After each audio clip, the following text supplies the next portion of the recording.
कई बारी मैंने मूवीज़ के ज़रिए भी देखा और बहुत लोगों की बातों से भी सुना है कि हस्बैंड सिर्फ वाइफ को एक टूल समझते हैं, कि हमारी थकान मिटाने का एक टूल है, हमारे नींद आने का एक टूल है। ज़्यादातर लोग ना ड्रिंकिंग स्मोकिंग का भी सहारा लेते हैं कि नींद आ जाए, और ज़्यादातर लोग वाइफ को एक एज अ टूल समझते हैं कि चलो ठीक है, रिलेशनशिप बनाना है एंड सो जाना है। वो ये कभी नहीं देखती कि वो थकी है, वो बीमार है, या वो कहीं से आई है, या उसको कोई प्रॉब्लम है, उसका मन है या नहीं है। सिर्फ उन्हें अपनी डिज़ायर्स पूरी करनी है एंड देन मुंह फेर करके सो जाना है। ये उनका रिलेशनशिप होता है। ऐसा बहुत लोगों के साथ होता है और शायद आप में से भी किसी के साथ होता होगा। ये खुल के लोग बात नहीं करते, बट इसमें छुपाने जैसा कुछ है ही नहीं, क्योंकि आजकल तो क्लियरली मूवीज़ में भी दिखाने लगे हैं।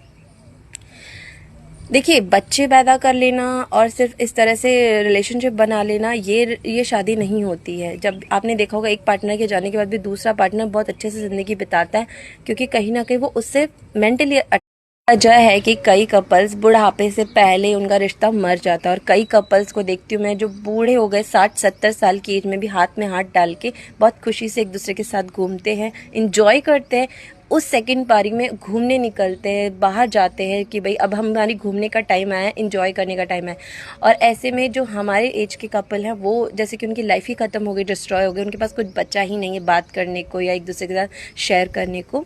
तो ऐसा तब होता है कि आप, मेरे को अभी किसी ने बताया कि किसी के हस्बैंड मैसेज कर रहे हैं किसी की वाइफ को, अदर औरत को, कि मुझे तुमसे दोस्ती करनी है। उसकी वाइफ है, ऑलरेडी बच्चा है, कि मुझे तुमसे दोस्ती करनी है, मेरा वाइफ के साथ रिलेशनशिप अच्छा है बट मुझे दोस्ती करनी है, और है ना मैं सिर्फ बात करना चाहता हूँ, चैट करना चाहता हूँ। इसका मतलब क्या होता है? क्या मिलता है इन चीज़ों से? आपकी वाइफ है, आपसे चैट करके क्या हासिल कर लोगे? क्या वल्गैरिटी हो जाएगी? क्या हासिल हो जाएगा? कि आपको क्या मिल जाएगा? समझाओ मुझे। अगर कोई किसी के साथ फोन, ज़रूरत है रिश्ते को रीएनालाइसिस करने की, दोबारा निरीक्षण करने की कि क्या कमी है हमारे रिश्ते में, कहाँ कमी रह गई है और क्या कमी छोड़ रहे हैं हम, जिसकी वजह से किसी और पर्सन की तरफ अट्रैक्ट हो रहे हैं, किसी और पर्सन की तरफ मन करता है देखने का, बात करने का। जैसे कि मैंने एक वीडियो शेयर किया था आपके साथ में कि जब कोई हमें दिखता है, वो तैयार ही दिखेगा, वो अच्छी बातें ही करेगा तो हमें अच्छा ही लगेगा। लेकिन जिस पर्सन के साथ हम 24 घंटे बिताते हो, ना तो सारा दिन तैयार होकर रह सकता है, ना सारा दिन अच्छी बातें कर सकता है, बिकॉज उसको कभी गुस्सा भी आएगा, कभी उसका मूड भी ऑफ होगा, कभी उसका तैयार होने का मन भी नहीं करेगा।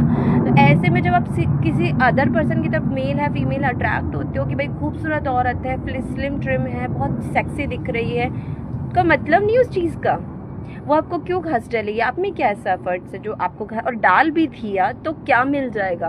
क्या मिल जाएगा? आप कितने कैरेक्टर लेस फील करोगे? कभी आप, आपके बच्चे अगर आपको नोटिस करें, आप सोचो आपके बच्चों पे क्या इंप्रेशन पड़ेगा, कैसे चाहोगे आपके